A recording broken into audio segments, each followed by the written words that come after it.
Today we will share with you what the Buddha said about the Eightfold Path at Tingika Mega. You all are familiar with the Eightfold Path. Actually, you are practicing the Eightfold Path when you practice Vipassana meditation. It is from Bodhipakya. Bodhipakya means those that belong to the sides of enlightenment. So it is the states that are on the sides of enlightenment. The states that are included in the sides of enlightenment, actually these are the ones that lead to enlightenment. There are altogether 37 of these states divided into different groups. 37 Bodhipakya Dhamma, 4 Satipatthana, mindfulness, which is established firmly. You are practicing Kaya-nupassana, Vedana-nupassana, Citta-nupassana, and Dhamma-nupassana, 4 Satipatthana, 4 Samapadanas, for supreme effort. You are developing, and 4 Iddhipada, causes of accomplishment. And 5 Indriyas, 5 faculty, Saddha, Viriya, Sati, Samadhi, and Pinya. And 7 Bhujanga, 7 factors of enlightenment, Sati, Sambhujanga, Dhamma, Vijaya, Viriya, Piti, Pasati, Samadhi, and Upekha Bhujanga. You are developing. And 8 Megangas, 8 factors of paths, 8 factors you very familiar: Sammaditthi, Samma Sankappa, Samma Vaca, Samma Kammanta, Samma Ajiva, Samma Vayama, Samma Sati, and Samma Samadhi.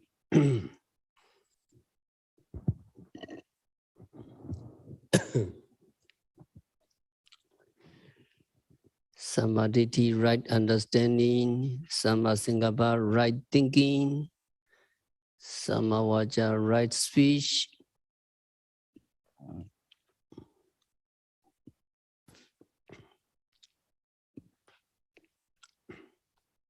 Samma Kammanta,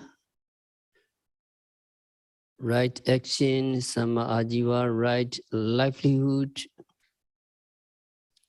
Samma Vayama, right effort; Samma Sati, right mindfulness; and Samma Samadhi, right concentration. So when you practice Vipassana meditation, you try to be mindful of the object at the present moment.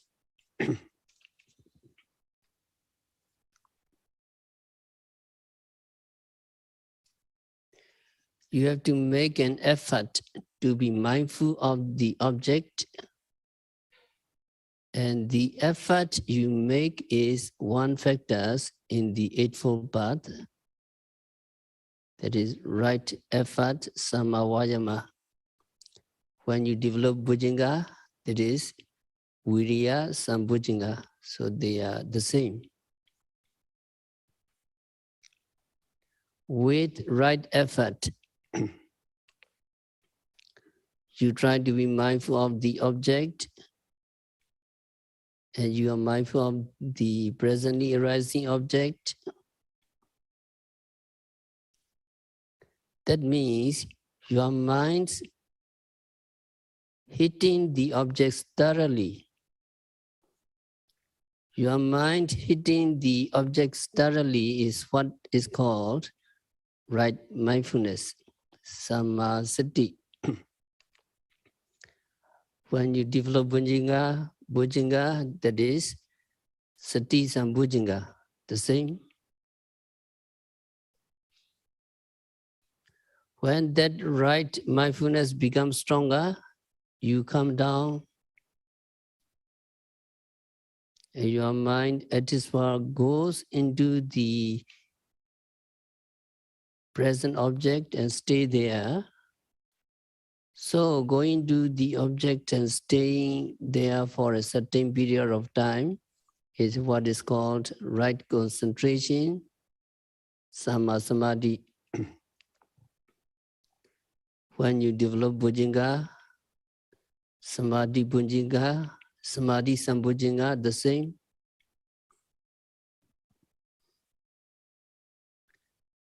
The concentration is one factor, and this keeps your mind and is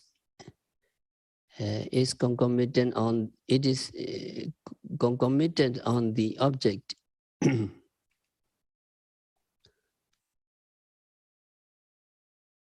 It does not let them be scattered.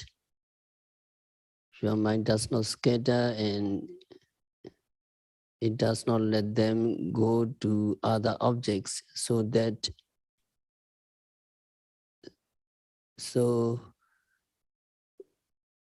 that is the nature of concentration. Samadhi. When you gain samadhi, when you gain concentration, your mind becomes calm. The mental hindrances are subdued. Sensual desire, ill will, sloth and torpor, restlessness and worry, skeptical doubt, all these kinds of mental hindrances are subdued. When mental hindrances are subdued and your mind becomes still, you begin to see the objects clearly, more clearly than before. And you see the nature of these namarupa. You see these namarupa arise depending on some condition. And you see these namarupa come and go, come and go. The more you observe immediately, the more they disappear quickly. So you see the impermanent nature of these namarupa.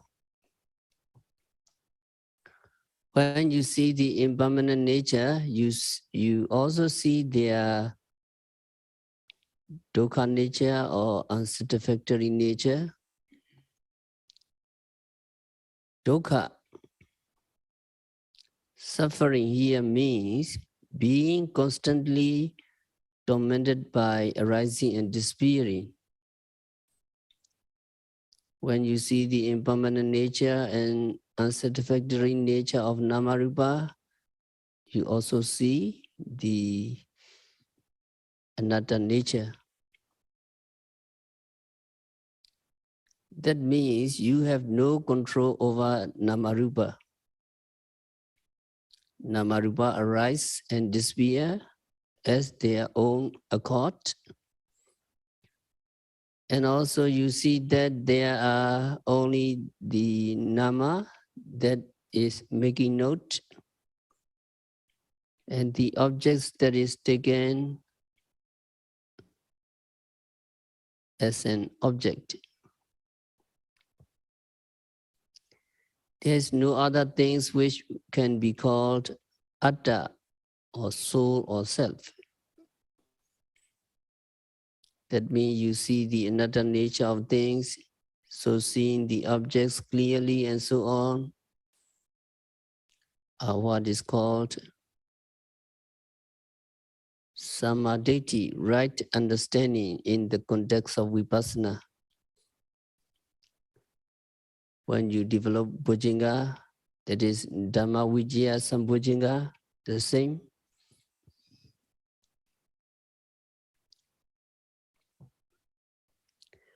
In order for your mind to be on the object, to be settled the object, to understand or to see the true nature of the Namarupa, you need one mental factors. One mental state that takes your mind to the objects and put it on the mind.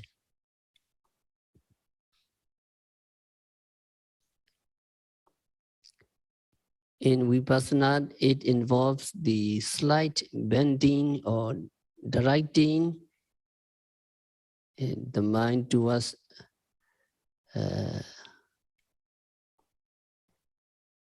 perceiving the reality of Namarupa.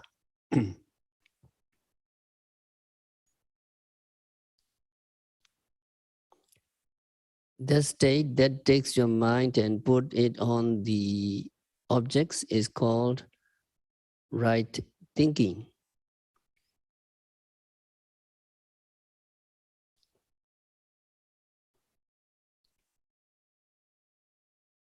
So among the 8 factors, you may have noticed that there is this factor called right thinking.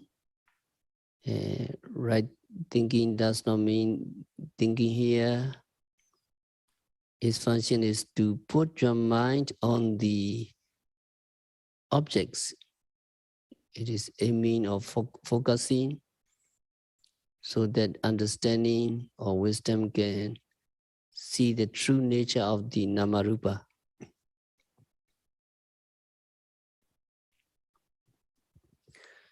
So now you know that these factors are working together at every moment of mindfulness you practice.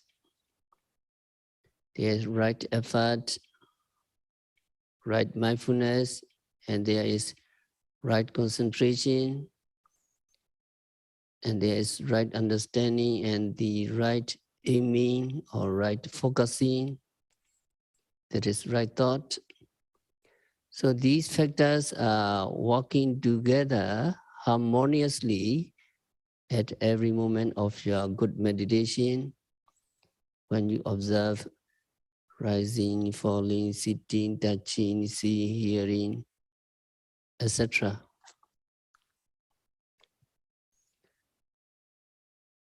You have right concentration, right effort, right mindfulness, and right understanding, and right thinking.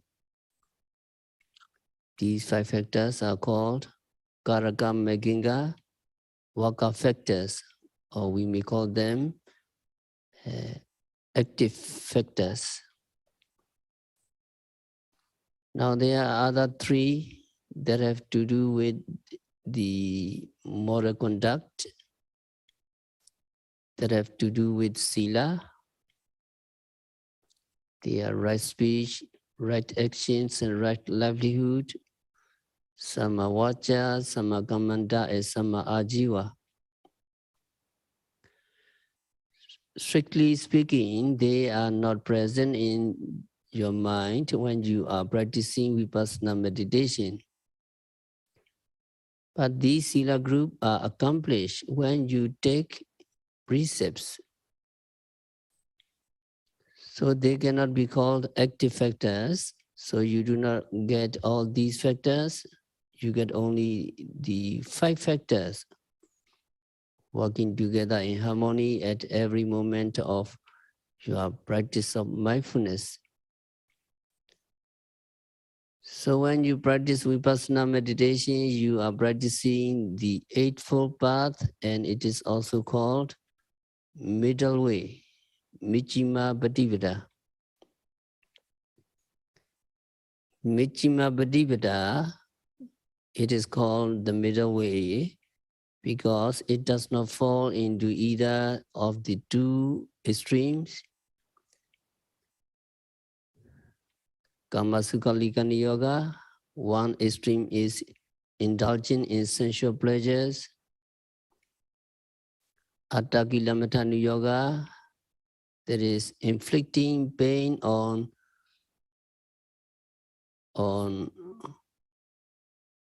one own self or one own body, indulging and inflicting. The middle way or middle path, Buddha or rather Bodhisattva discovered by himself, and he practiced and he got the best results of this practice.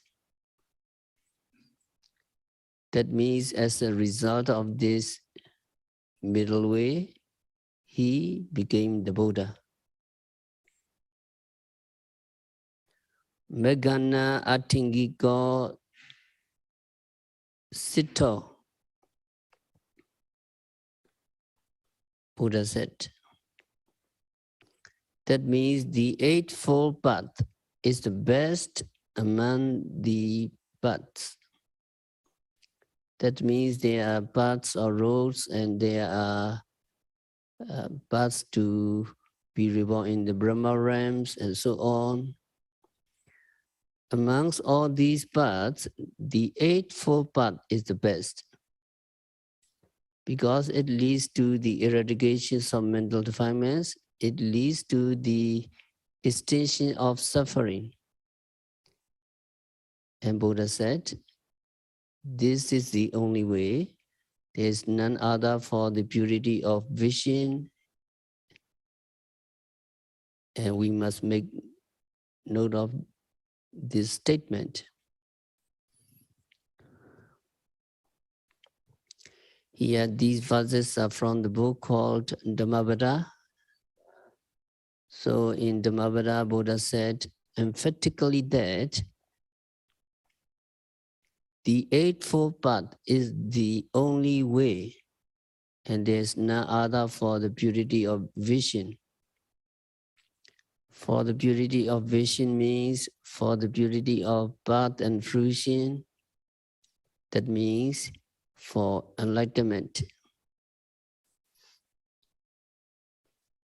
So Buddha said, this is the only way, there is no other way to gain enlightenment.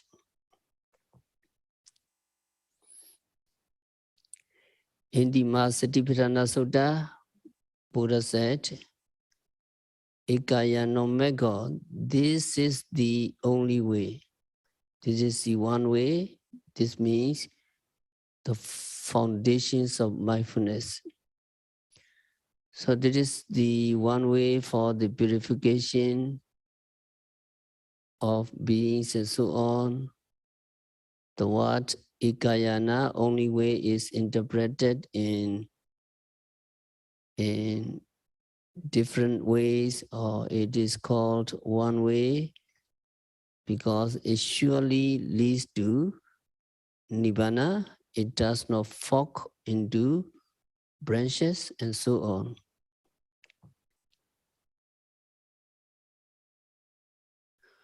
Or it is called one way because it was trodden by the best one, who was the Buddha, Pichika Buddha, Arahant, and so on. So it is interpreted to mean it is the only way. But there are people nowadays who do not like this statement.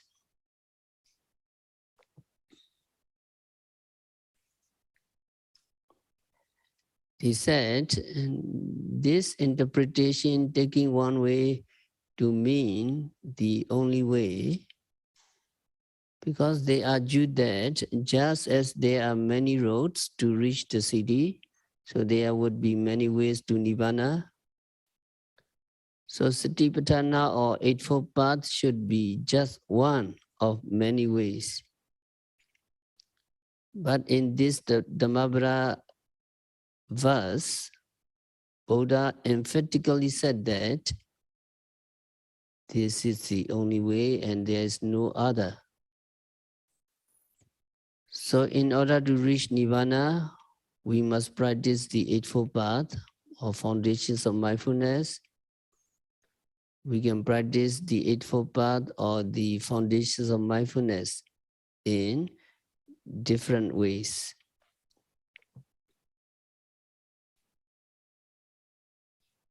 When you studied as Satipatthana Sutta, in this discourse on 4 foundations of mindfulness, Buddha talked 21 different ways to practice mindfulness.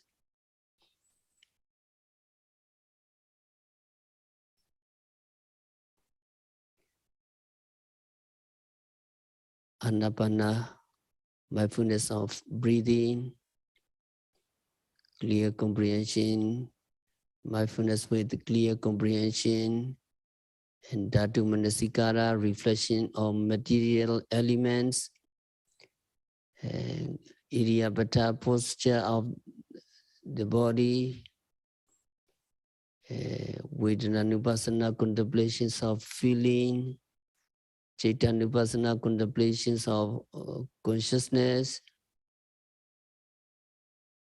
etc. Buddha talked 21 different ways to practice mindfulness. There's not just one way to practice mindfulness, there are 21 ways to practice. But whatever the way, it must be foundations of mindfulness. It must be setting up of firm mindfulness on the object. So although in the Satipatthana Sutta, people may argue that Buddha would not have said such a things and so on, they cannot say anything when they come to Dhammavada. Because Dhammavada, it is very clear that Buddha said this is the only way and there is no other way for the purifications of vision, for the purifications of beings. And in practice also, we understand that so long as there is mindfulness in our minds, so long as mindfulness is standing guard at the doors of our eyes, ears, nose, tongue, body, and mind, no undesirable mental state, no unwholesome mental states can enter our mind. So we can keep our mind pure by the practice of mindfulness. And the moment we lose mindfulness, the moment mindfulness leaves the doors, then these mental defilements, kilesa, come in. So through practice, we can easily accept that mindfulness is the only way for the purifications of mind or to keep mental defilements away from our minds.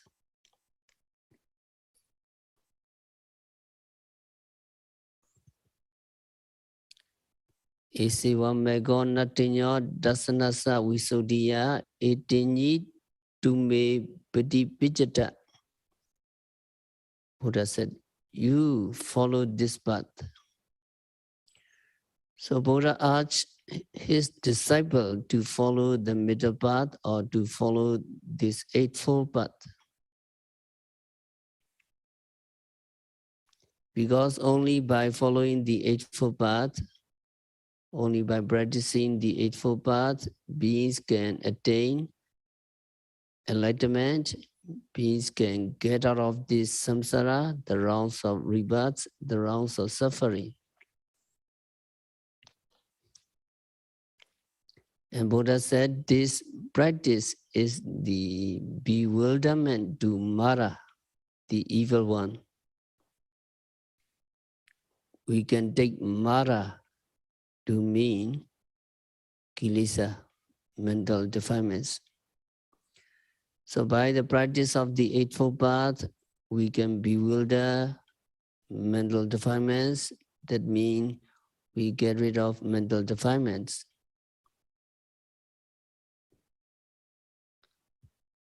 We can keep these mental defilements away from our minds we can keep our mind secure so that mental defilements cannot enter our minds. It is by the practice of this path, by the practice of middle way. Now the middle way of the Eightfold Path and the practice of mindfulness are the same. Meghinga and Satipatthana are the same.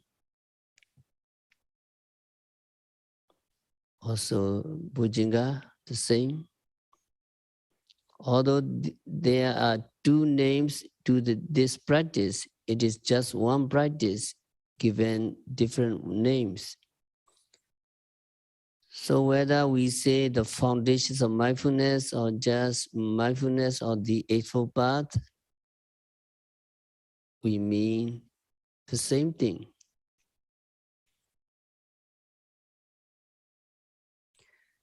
So the Noble Eightfold Path or the practice of the foundations of mindfulness or just mindfulness, we mean the same thing.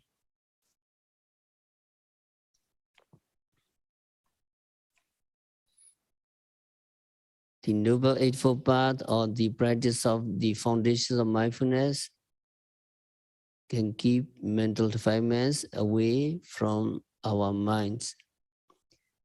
And if we are successful with the practice of the Eightfold Path, and on maturity of the Eightfold Path, there will come enlightenment surely. So at the moment of enlightenment, yogis will be able to eradicate the mental defilements altogether. That means the mental defilements will not arise in your mind again. This is a practice we should follow, we should do if we also want to keep mental defilements away from our minds.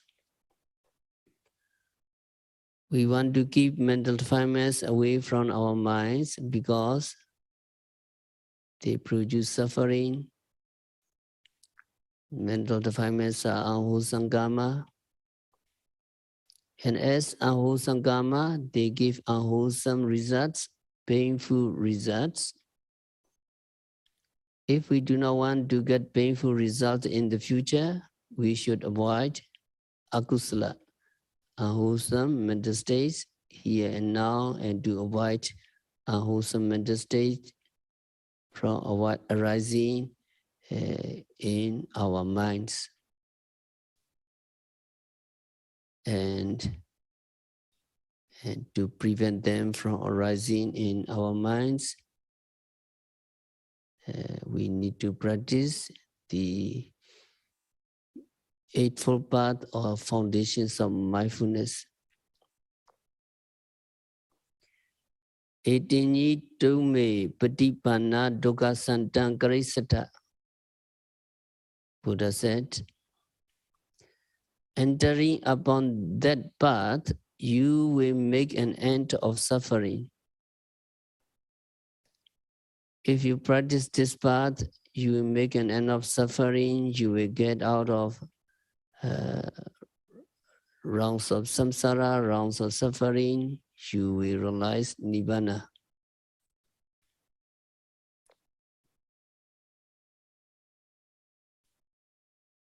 And Buddha said, Ekhato wo maya mego inyaya sanlagantana.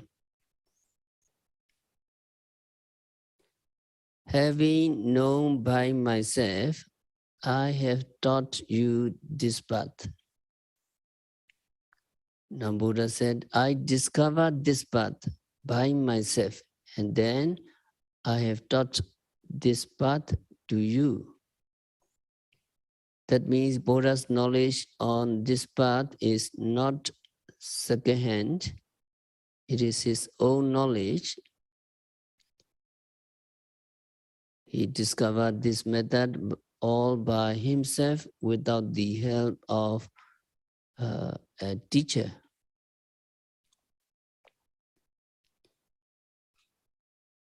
Now you know the Buddha or Bodhisattva spent 6 years in the forest practicing Dukkaracharya, practicing austerity with the intention of reaching Buddhahood. But for almost 6 years, he was following a wrong path. He did not get any nearer to his goal during those 6 years. When he got no nearer to his goal, although he had been practicing these Dukkaracharya austerity nearly 6 years, he began to examine his practice. And he found out that that practice he had been doing for almost 6 years was a wrong practice. Then he searched for a right practice, and fortunately, he remembered an incident in his life when he was just an infant.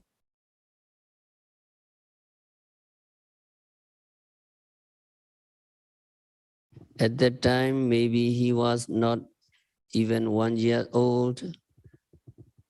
There was the plowing ceremony attended by the king himself in order to promote cultivation. His father, the king Sayādaw, and his ministers took the plow and ceremoniously plowed for some time. That was a very grand performance.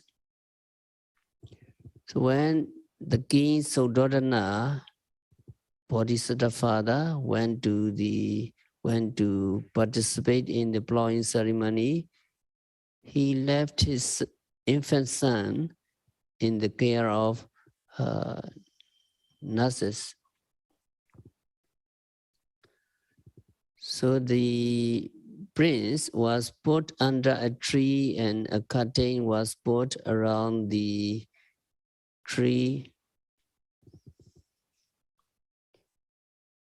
and the nurses wanted to see the performance of the king, and so they left the infant prince under the tree and went to see the performance. When nobody was around, Bodhisattva, even though he was an infant, sat up or sat in cross-legged position and practiced breathing meditation. And it was said that Bodhisattva reached the first jhana. Later, the nurses remembered about the infant, and so they went back and they saw the prince sitting in meditation. So they reported to the father, the king Sayādaw. When the king Sayādaw came and saw his son sitting in a meditative posture, he bowed down to his own son. Now Bodhisattva remembered this incident, and he decided that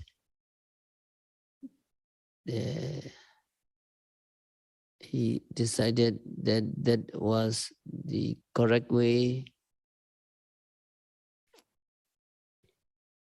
correct path. So he practiced that correct path, and as a result of that practice,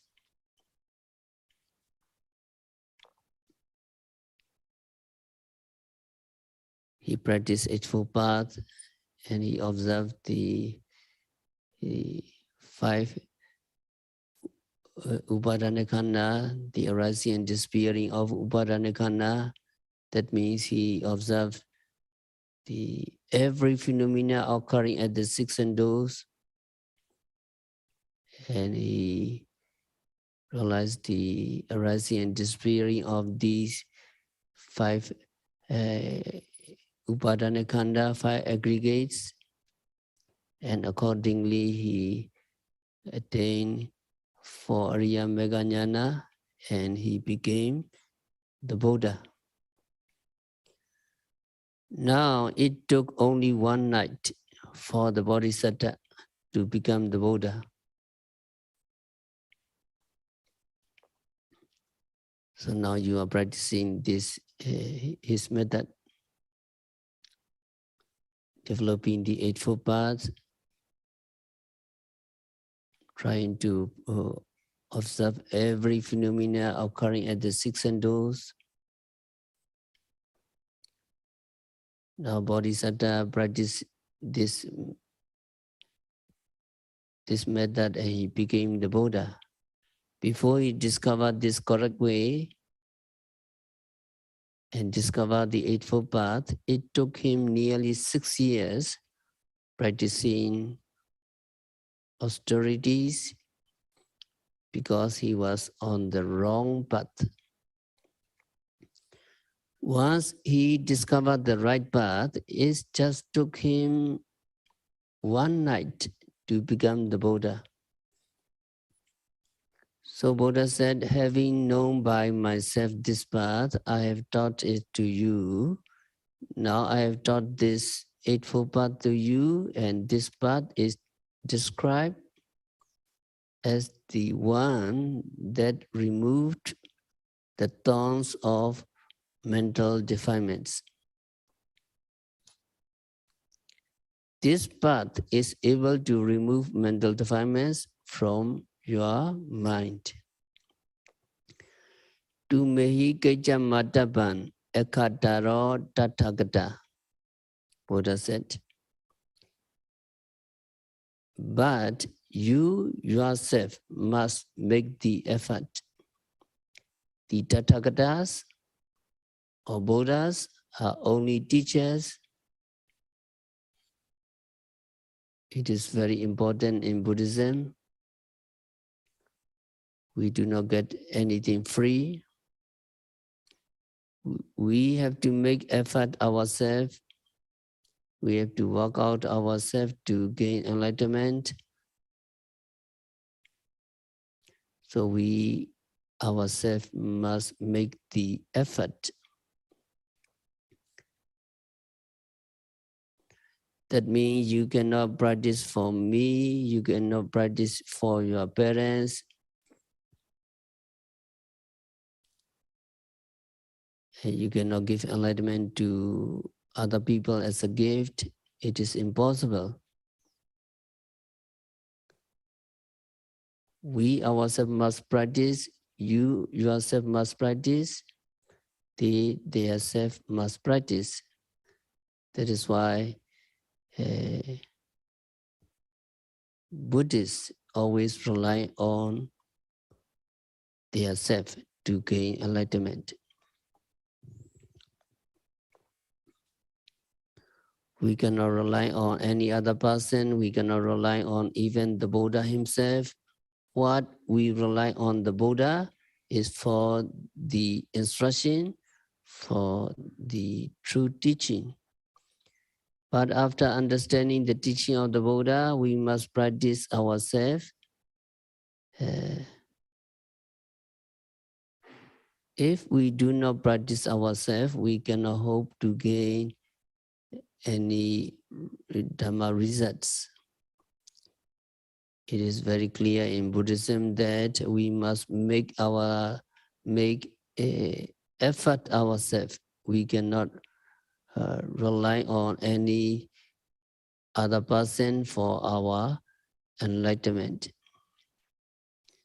By this, Buddha recognized the potential in human beings or potential in beings.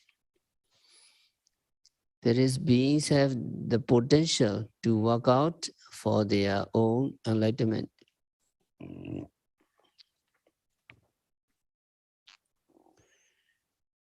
They cannot rely on any other person for their enlightenment.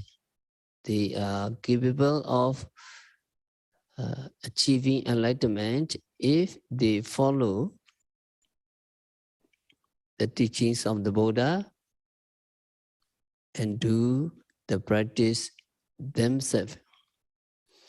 So Buddha said, you yourself must make the effort. The Tathagatas or Buddhas are only teachers. They can only teach us, but they cannot practice for us. Just as a teacher at school cannot learn for the students, teacher can just teach his students. So the students must learn their self, students must practice themselves. And Buddha said, Patipanna pamokkandi jayino mara bandhana. Those who practice this Eightfold Path, experiencing the two kinds of jhanas, will be delivered, will be free from the bonds of Mara. When you practice Satipatthana or Eightfold Path, sometimes you may begin with Samatha meditation, or you may just practice Vipassana without practicing Samatha meditation first. Whichever way you practice, you experience jhana. Now Vipassana is also called jhana, Vipassana jhana. Path or mega is also jhana, mega jhana, and phala or fruition is also called jhana in a sense. So in that case, Vipassana is also jhana, path is also jhana, fruition is also jhana. So Buddha said, when you follow this practice, you will experience these two kinds of jhana. And then you will be delivered from the bonds of Mara. That means you will get free from the bonds of mental defilements. You will be able to eradicate mental defilements. That is why in Theravada Buddhism, practice is important. We can never overestimate the value of practice, because only the practice can lead us to gain insight knowledge into the nature of Namarupa and ultimately to eradicate mental defilements. Without this practice, we cannot hope to get any enlightenment. So we must make effort ourselves. We must follow the instructions of the Buddha so that we achieve our goal of getting rid of suffering or getting out of suffering. So the Eightfold Path what we are practicing is not yet Noble Eightfold Path. So we can call it just Eightfold Path, or we can call it a preliminary Eightfold Path. That is Mula Meginga, and Puba Bhaga Meginga. But at the moment of enlightenment, these 8 factors arise again, and at that enlightenment moment, they are called Noble Eightfold Path, Riya Meginga. Because at the moment of your enlightenment, you are changed into a noble person, and all these 8 factors take Nirvana as the object. So when yogis are practicing Vipassana meditation, these 8 factors take Nama and Rupa, mind and matter, or the 5 aggregates as object. They have not reached the stage of the noble yet, but when they reach the stage of enlightenment, these 8 factors take Nibbana as object. So what we are practicing now is the Eightfold Path, which is preliminary to the Noble Eightfold Path, that is Popa Bhaga Mega preliminary path. With the practice of the Noble Eightfold Path, yogi will attain Nibbana,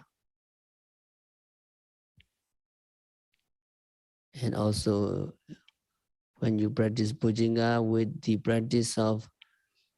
the development of 7 factors of enlightenment, Bhujanga, yogi may attain Nibbana.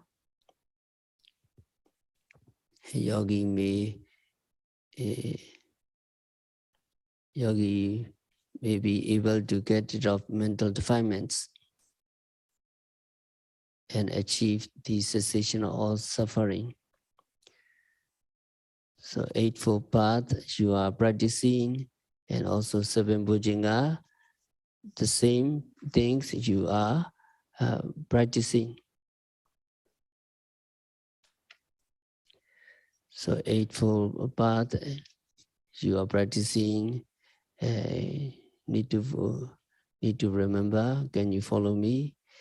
Samma Ditti, Samma Sankappa, Samma Vaca, Samma Kammanta, Samma Ajiva, Samma Vayama, Samma Sati, Samma Samadhi.